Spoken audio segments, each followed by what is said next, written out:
Hi friends, मैं नवीन। आप सभी को मेरा नमस्कार। आपके अपने YouTube channel smart study classes पे आपका स्वागत है। ठीक है, जैसा कि मैंने इसके पहले 3 वीडियो डाल चुका है यूट्यूब पे, ये तो मेरा ये चौथा वीडियो होगा। ठीक है, और जैसा कि मैंने बताया था आपको कि मैं कथन निष्कर्ष ही पढ़ा रहा हूँ।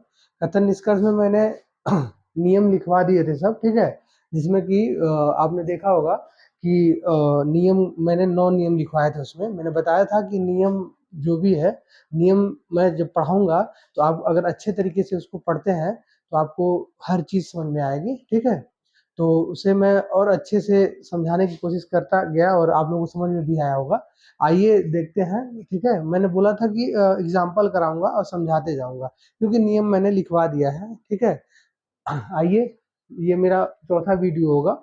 हाँ, जिसमें कि कथन निष्कर्ष का, जिसमें मैं एग्जाम्पल कराऊंगा। अच्छे अच्छे क्वेश्चन है जो एग्जाम में पूछे जाते हैं। ठीक है, तो मैं आइए कराता हूँ। ठीक है, एग्जाम्पल है कथन नंबर 1। ठीक है, कथन नंबर 1 में कह रहा है, सभी हिल स्टेशनों में एक प्रतिध्वनि स्थान होता है। ठीक है, ये भी मैंने 2 तरीके का कराया था कि कथन फर्स्ट वाला में देखिए दिया था कि 1 और 2 कथन भी पूछ सकता है, तो इसमें पूछा है। इसके पहले मैंने एक एग्जाम्पल करा दिया है। ठीक है, तो इसमें भी मैं एक एग्जाम्पल करा रहा हूँ आपको, कि इससे आपका क्लियर हो जाए कि क्या मतलब कैसे इसको सॉल्व करना है। ठीक, तो ये बोल रहा है, पहला वाला पूछ रहा है, सभी हिल स्टेशनों में एक प्रतिध्वनि स्थान होता है। ठीक है, दूसरा क्या कह रहा है, पी एक हिल स्टेशन है। ठीक, तो ये कथन पहले देख लीजिएगा, क्योंकि कथन से ही हमको निष्कर्ष देना है। ठीक है, अदर चीज के बारे में नहीं सोचना, मैंने पहले ही कह दिया था। अदर चीज को, अदर जो आपका दिमाग है, ठीक है, उसको आप जेब में रख लीजिए। ठीक है, उससे हमको कुछ नहीं लेना देना है। हमको बस लेना देना है तो कथन, कथन जो बोलेगा, कथन जो दिया हुआ है वही, उसी पे हम लोग निष्कर्ष निकालेंगे, वही सत्य होगा। ठीक है, आइए तो देखते हैं निष्कर्ष क्या दिया हुआ है। कथन तो मैंने पढ़ दिया, आपको बता दिया। निष्कर्ष बोल रहा है, पी में एक ध्वनि स्थान है। पी में एक ध्वनि स्थान है। ठीक है, तो इसका कहने का मतलब ये है, मैंने कथन बताया था आपको, सभी हिल स्टेशनों में एक प्रतिध्वनि स्थान होता है। ठीक है, जैसे सभी हिल स्टेशन जो होते हैं, ठीक है, उसमें एक प्रतिध्वनि स्थान होता है। ठीक है, और दूसरा कह रहा है पी एक हिल स्टेशन है। पी एक हिल स्टेशन है अगर, तो इसमें भी प्रतिध्वनि स्थान होगा। तो क्या कह रहा है निष्कर्ष, पहला कह रहा है पी में ध्वनि पी में एक प्रतिध्वनि स्थान है, तो इसका मतलब ये सत्य होगा। ठीक है, सत्य होगा। ठीक, आते हैं दूसरे पे। दिया हुआ है, हिल स्टेशनों के सिवाय, ठीक है, सिवाय अन्य, यही देखिए चीजें क्लियर हो रही हैं। ठीक है, कि हिल स्टेशनों के सिवाय अन्य स्थानों पर प्रतिध्वनि स्थान नहीं होते हैं। ठीक है, तो अन्य की बात कर दिया है। ठीक है, ये भी मैंने एक नियम में लिखवाया था कि कहीं अन्य की बात करे, ठीक है, तो ये असत्य होगा। ठीक है, क्यों होगा, क्योंकि अब देखिए बोला है सभी, कथन में कह रहा है सभी हिल स्टेशनों में एक प्रतिध्वनि स्थान होता है। ठीक है, और निष्कर्ष दूसरा क्या कह रहा है, हिल स्टेशनों के सिवाय अन्य स्थानों पर प्रतिध्वनि स्थान नहीं होते हैं। ठीक है, तो अन्य स्थान की बात ही नहीं करेंगे हम लोग। क्यों, क्योंकि कथन मैंने बताया पहले ही, फिर मैं समझा रहा हूँ आप लोगों को, कथन जो कह रहा है, ठीक है, कथन को ही ध्यान में रख के हम लोग उसका सोल्यूशन या निष्कर्ष निकालेंगे। ठीक है, तो कथन जो दिया है उसी से रिलेटेड हम लोग निष्कर्ष निकालेंगे। उसी कथन जो कह रहा है वही सत्य होगा, उसी पे ही आधारित हम लोग इसको निष्कर्ष को निकालेंगे। तो यानी दूसरा वाला जो होगा आपका असत्य होगा। ठीक है, असत्य। ठीक है, तो ये हो गया आपका कथन नंबर 1, एग्जाम्पल फर्स्ट। और इसका अब क्या है कि हल क्या निकलेगा, हल जो होता है, ठीक है, जैसे निष्कर्ष क्या निकलेगा, तो फर्स्ट वाला सत्य है, ठीक है, दूसरा वाला असत्य है, तो बस निकलेगा यदि केवल निष्कर्ष, यदि केवल निष्कर्ष एक निकलता है। ठीक है, ये आपका सत्य हो जाएगा यदि केवल निष्कर्ष एक निकलता है। ठीक, आते हैं 2 नंबर पे। ठीक है, आइए, जो दूसरा कथन दिया हुआ हम लोग का, यदि वह बुद्धिमान है तो, ठीक है, देखिए क्या कह रहा है, यदि वह बुद्धिमान है तो परीक्षा में उत्तीर्ण हो जाएगा, ठीक है, यदि वो बुद्धिमान है तो परीक्षा में उत्तीर्ण हो जाएगा, ठीक है। तो आते हैं निष्कर्ष क्या दे रहा है, निष्कर्ष में कह रहा है पहला वाला कि परीक्षा में उत्तीर्ण होने के लिए उसे बुद्धिमान होना चाहिए, ठीक है। क्या कह रहा है, परीक्षा में उत्तीर्ण होने के लिए उसे बुद्धिमान होना चाहिए, ठीक। और दूसरा क्या कह रहा है निष्कर्ष, वह परीक्षा उत्तीर्ण कर लेगा, ठीक, ठीक है। तो इसमें ये कह रहा है ये कि परीक्षा में उत्तीर्ण होने के लिए उसे बुद्धिमान होना चाहिए, और कथन क्या कह रहा है, यदि वो बुद्धिमान है तो परीक्षा में उत्तीर्ण हो जाएगा, ठीक। बात समझिएगा क्या कह रहा है, ये कहना क्या चाहता है। तो ये कह रहा है कि निष्कर्ष फर्स्ट, परीक्षा में उत्तीर्ण होने के लिए उसे बुद्धिमान होना चाहिए, ठीक है। तो कथन से रिलेटेड ये हो रहा है निष्कर्ष फर्स्ट वाला, क्यों हो रहा है, दे रहा है कथन में यदि वह बुद्धिमान है तो परीक्षा में उत्तीर्ण हो जाएगा, ठीक है। तो परिणाम ये निकल रहा है इसका कि परीक्षा में उत्तीर्ण होने के लिए उससे बुद्धिमान, सही बात है, ठीक है, कि यदि वो बुद्धिमान है तो परीक्षा में उत्तीर्ण हो जाएगा। और निष्कर्ष कह रहा है आपका कि परीक्षा में उत्तीर्ण होने के लिए उसे बुद्धिमान होना चाहिए, तो यानी कि ये सत्य है, ठीक है, ये सत्य है, सत्य है। दूसरा वाला क्या कह रहा है, दूसरा वाला निष्कर्ष देखिएगा, वह परीक्षा उत्तीर्ण कर लेगा, ठीक है, वो परीक्षा उत्तीर्ण कर लेगा। तो ये जो निष्कर्ष दूसरा है वो कथन से मैच नहीं कर रहा है, ठीक है। या तो ये भी कह सकते हैं कि वो परीक्षा उत्तीर्ण कर लेगा, कह रहा है वो कर लेगा नहीं कर लेगा, इसका पता हम नहीं लगा सकते ना कि वो परीक्षा उत्तीर्ण कर लेगा या नहीं कर पाएगा, तो ये असत्य होगा, ठीक है, ये असत्य है, ठीक है। तो इसका जो है ये असत्य होगा।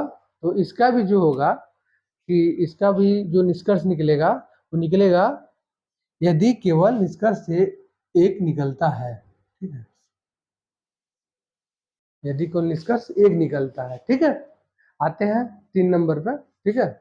कथन नंबर जो 3 है उसमें कह रहा है कि सभी धनी व्यक्ति जीवन में खुश रहते हैं, ठीक है।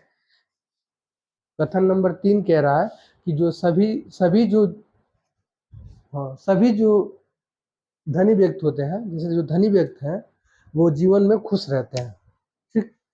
जो तो आइए निष्कर्ष पे चलते हैं। निष्कर्ष क्या रहा है, धन और खुशी का सीधा संबंध है, ठीक है। पहला कह रहा है धन और खुशी का सीधा संबंध है, ठीक। और दूसरा कह रहा है आपका धन से जीवन में खुशी आती है, ठीक। तो जो आपका कथन पहले एक बार फिर से पढ़ते हैं हम लोग, कथन में क्या कह रहा है ध्यान से पढ़िएगा, सभी धनी व्यक्ति जीवन में खुश रहते हैं, ठीक है, कह रहा है सभी धनी व्यक्ति जीवन में खुश रहते हैं। तो निष्कर्ष कह रहा है धन और खुशी का सीधा संबंध है, सही बात है, ये सत्य होगा। और सत्य होगा इसलिए सत्य होगा क्योंकि कह रहा है ये उसी से कथन से ही रिलेटेड है कि धन और खुशी का सीधा संबंध है, धन और खुशी का सीधा संबंध है, तभी तो धनी व्यक्ति जीवन में खुश रहता है, ठीक। आइए दूसरे पे आते हैं। निष्कर्ष दूसरा जो है धन से जीवन में खुशी आती है, तो सही बात है, ये भी दूसरा भी निष्कर्ष जो है वो सत्य होगा, सत्य। और सत्य मैंने समझाया आपको कि ये भी जो है कथन कथन से रिलेटेड है, सभी धनी व्यक्ति जीवन में खुश रहते हैं, मतलब धन से जीवन में खुशी आती है, धन से जीवन में खुशी आती है, ठीक। तो इसका जो निष्कर्ष निकलेगा या हल निकलेगा, ठीक है, इसका निकलेगा यदि निष्कर्ष 1 और 2 दोनों निकलता है, ठीक है, यदि निष्कर्ष 1 और 2 दोनों निकलता है, ठीक। आते हैं इसके आगे, मैंने कथन 3 करा दिए हैं, ठीक। आइए कथन नंबर 4 देखते हैं, ठीक है, एग्जाम्पल मैं करा रहा हूँ, ठीक है। और एग्जाम्पल में जैसा कि देख रहे हैं आप लोग, कथन नंबर 4 देख पा रहे हैं आप लोग, दिया हुआ है कि MS धोनी एक लोकप्रिय क्रिकेटर है। ठीक है, कथन इसमें 3 स्टेप में दिया हुआ है, फर्स्ट, सेकंड, थर्ड। ठीक है, जैसे पहला मैंने बता दिया है कि MS धोनी एक लोकप्रिय क्रिकेटर है। ठीक है, दूसरा क्या कह रहा है, सभी क्रिकेटर फिट और स्वस्थ हैं। ठीक, तीसरा कह रहा है MS धोनी विभिन्न उत्पादों व विज्ञापनों द्वारा प्रतिवर्ष अच्छा पैसा कमाता है। ठीक, ये तो हो गया आपका कथन। ठीक, कथन मैंने बता दिया आपको कि 3 कथन इसमें दिए हुए हैं। ठीक है, 1 2 3 करके। अब आते हैं निष्कर्ष पे। ठीक है, और मैंने पहले भी बताया, फिर मैं बता रहा हूँ आप लोगों को कि जो कथन दिया हुआ है उसी से ही संबंधित हम लोग को आंसर देना है, निष्कर्ष देना है।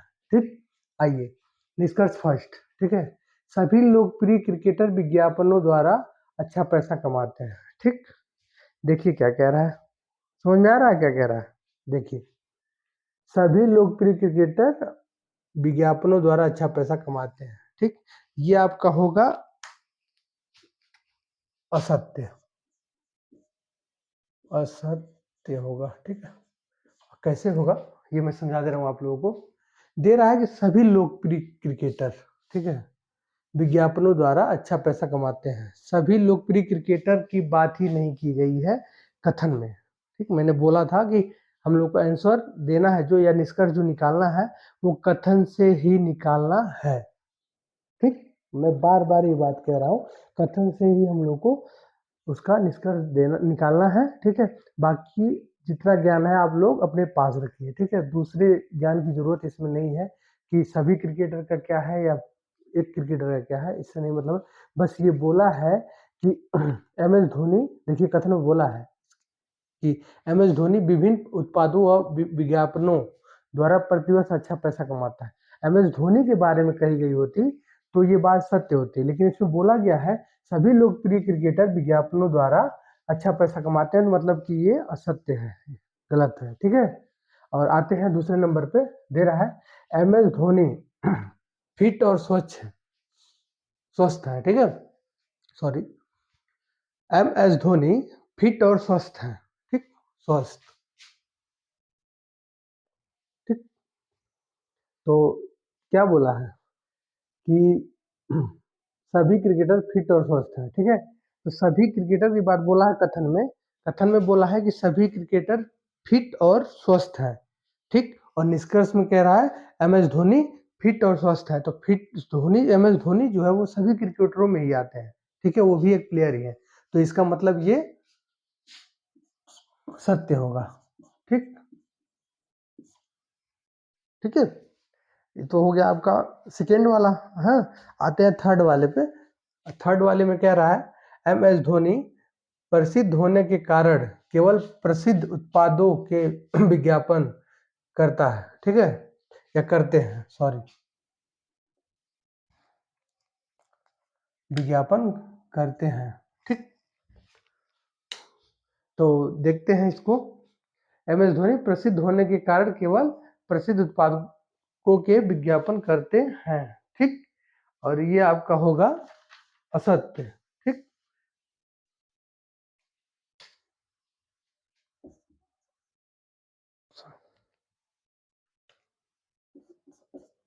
असत्य। ठीक है, और असत्य कैसे होगा आपका? ठीक है, कह रहा है इसमें प्रसिद्ध होने की, फेमस होने की बात बोल रहा है, तो इसमें फेमस होने की कोई बात ही नहीं की गई है। ठीक है, कथन में जो कथन दिया हुआ है हमारा, उसमें कहीं फेमस होने की या प्रसिद्ध होने की बात ही नहीं की गई। आप लोग खुद देख लीजिए, एक लोकप्रिय की बात की गई है कि एक लोकप्रिय क्रिकेटर है। फर्स्ट वाला जो कथन कह रहा है कि MS धोनी एक लोकप्रिय क्रिकेटर है। ठीक है, तो लोकप्रिय की बात करता तो सत्य होता, लेकिन इसमें क्या बोला है निष्कर्ष में, MS धोनी प्रसिद्ध होने के कारण केवल प्रसिद्ध उत्पादों के विज्ञापन करते हैं। ठीक है, विज्ञापन करते हैं, क्या करते हैं इससे मतलब नहीं, कथन में जो दिया हुआ उसी को देख के हम लोग निष्कर्ष निकालेंगे। ठीक है, तो आते हैं। ठीक है, अब इसका हल जो होगा वो मैं बता रहा हूँ कि इसका हल क्या निकलेगा। ठीक है, इसमें जो है कि आपका फर्स्ट वाला असत्य है, दूसरा सत्य है और तीसरा असत्य है। ठीक है, तो इसका जो सोल्यूशन निकलेगा वो निकलेगा केवल यदि केवल निष्कर्ष 2 निकलता है। ठीक है, यदि केवल निष्कर्ष 2 निकलता है। ठीक है, क्यों? क्योंकि अगर 3 दिया हुआ है, ठीक है, इसमें निष्कर्ष 3 दिया हुआ है, तो ये जैसे मैंने लिखा हुआ है, यदि निष्कर्ष 1 निकलता है, 2 निकलता है या 3 निकलता है, ठीक है, या निष्कर्ष 1 2 निकलता है या 1 2 3 निकलता है, ऐसे दे देता है। ठीक है, हल में। तो मैंने बस जो आंसर है उसी हिसाब से मैंने उसका वो आंसर जो क्वेश्चन था उसी हिसाब से मैंने उसका आंसर दे दिया या निष्कर्ष निकाल दिया है कि यदि केवल निष्कर्ष 2 निकलेगा। ठीक है, आते हैं कथन नंबर 5 पे।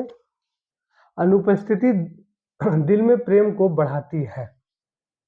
अनुपस्थिति दिल में प्रेम को बढ़ाती है। ठीक, ये तो आपका कथन हो गया। निष्कर्ष क्या कह रहा है? निष्कर्ष फर्स्ट कह रहा है किसी वस्तु या व्यक्ति का मौजूद न होना उसके प्रति लालसा को और अधिक बढ़ा देती है। ठीक है, ये कह रहा है कि किसी वस्तु या व्यक्ति का मौजूद न होना उसके प्रति लालसा को और अधिक बढ़ा देती है। ठीक है, तो सही है, ये आपका सत्य होगा।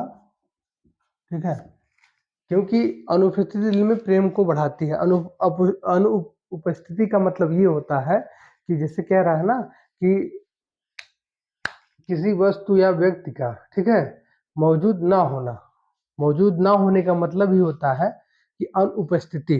ठीक है, जब मौजूद ना होने का मतलब अनुपस्थिति होता है तो इसका मतलब कि ये फर्स्ट वाला जो निष्कर्ष है वो सत्य होगा। ठीक है, दूसरा देखते हैं क्या कह रहा है।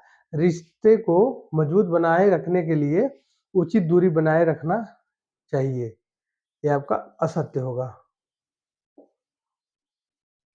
सत्य। और असत्य कैसे होगा? क्योंकि ये सीधी तौर पे कह रहा है जिससे कि कथन का कोई रिलेशन ही नहीं बन रहा है। दूसरा निष्कर्ष जो कह रहा है उससे कथन का कोई रिलेशन नहीं बन रहा है। कह रहा है रिश्ते को मजबूत बनाए रखने के लिए उचित दूरी बनाए रखना चाहिए। ठीक है, तो अब उचित दूरी बनाए रखना चाहिए नहीं रखना चाहिए इससे कोई मतलब नहीं हम लोगों का, क्योंकि हम लोगों को कथन देख के ही उसका निष्कर्ष निकालना है। ठीक, बाकी अन्य दिमाग नहीं उस पर खर्च करना है या ना लगाना है। ठीक, आते हैं कथन नंबर 6 पे। धार्मिक विचारों वाले और ईश्वर से डरने वाले लोग धोखा नहीं देंगे। ठीक है,